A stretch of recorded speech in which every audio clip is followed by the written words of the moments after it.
তারাই আমাদের কাছে পছন্দ, যাদের জীবন এত বেশি নিকৃষ্ট যে সারা বাংলাদেশে বলতেও কি পরিমাণ লজ্জার কথা।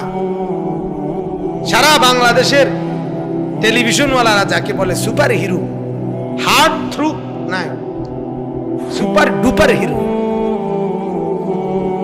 কিং খান,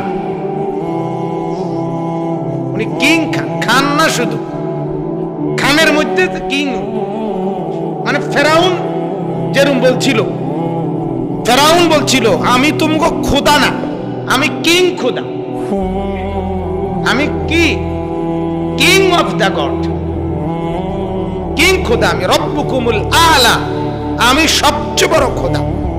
সিনেমার এই নায়ক তাকে উপাধি দিছে কিং খান, মানে খানদের মধ্যে সে কি রাজা, সেরা।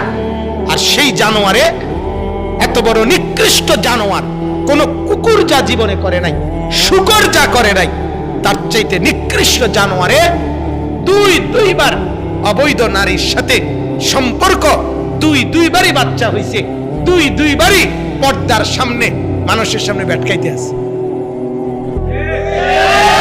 আরে বেহায়া বুঝি মানুষের রুম,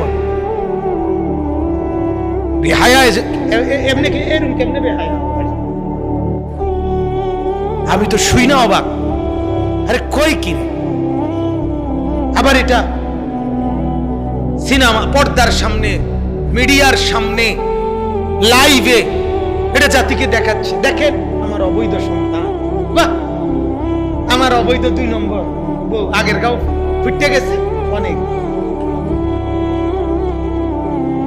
আমার একজনে দেখাইছে মোবাইল, মজার কথা হইলো এরপরে যে কমেন্টস এটিও দেখাইছে আমার এক কৌজুর কদ্দুর, দেখেন কি লিখছে, সবাই লিখছে এক চেটিয়া, এরপরে কে, দুইটা তো গেল, তুই অসভ্য, এরপরে কে,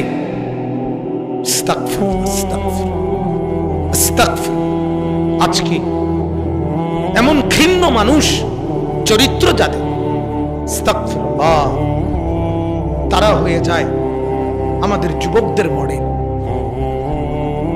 আর আমার নবী সাল্লাল্লাহু আলাইহি ওয়াসাল্লামের সুন্নাত, যেটা আল্লাহ তাআলা বলেন তিনি রাসূল, আমি তাকে পাঠিয়েছি, তিনি হয়ে যায় আমাদের কাছে অপরিচিত, অপছন্দ। আল্লাহ তাআলা আমাদের বুঝ দান করেন, বুঝ দান। কখনো হিন্দু মেয়ে, কখনো মুসলিম মেয়ে, যখন যা মন চায়, কখনো কুকুর, কখনো বিড়াল, কখনো শুকর, যার তার ইচ্ছা, যার সাথে ইচ্ছা রাত কাটায় দিন। আল্লাহ মেহেরবান।